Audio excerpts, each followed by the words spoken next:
Hey, I'm Amy Lumpkin. My husband and I founded Freedom Farm. At one time, this house was forgotten. It was overgrown and falling apart, but God saw something. He saw a place where lives could be rebuilt, where daughters could come home to Him.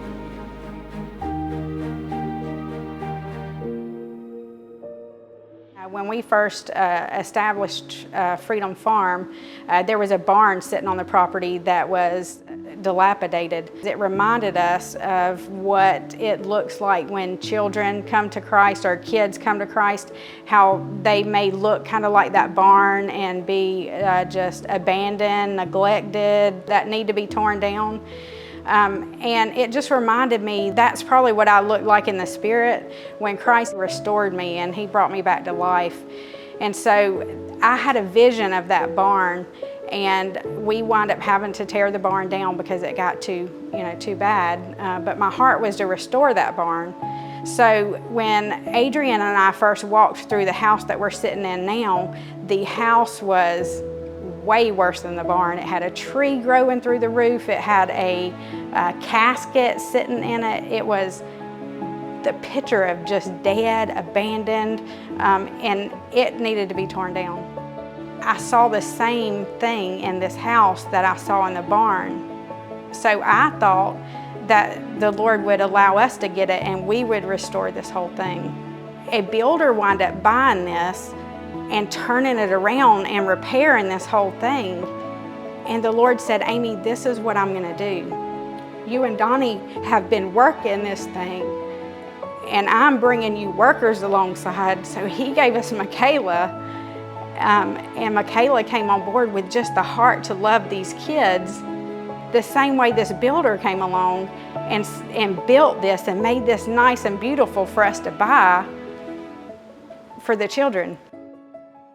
My name is Michaela Fox. I am the Hope Project Coordinator here at Freedom Farm, and I run a residential community for young women who are aging out of the foster care system, homeless, or in crisis. We provide them a home and we give them life skills, and we essentially provide them what I like to call a staircase from childhood to an adulthood, where we are providing just a little bit of freedom and responsibility step by step by step.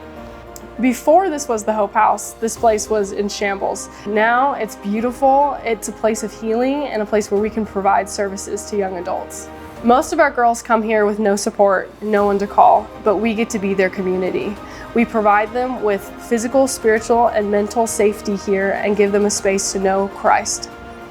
Here at the Hope House, we teach life skills, we host family dinners, and we walk with girls through college, jobs, healing, and faith. And we're not just teaching them how to live, we're teaching them how to thrive. I left home with no life skills. I didn't know how to cook or do my laundry. I didn't even know that my car needed oil.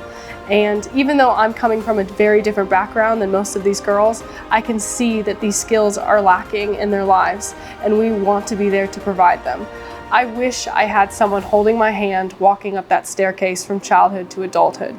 My hope for every girl who walks through this door is to know Christ and then to leave here physically, spiritually, and mentally well and able to thrive independently.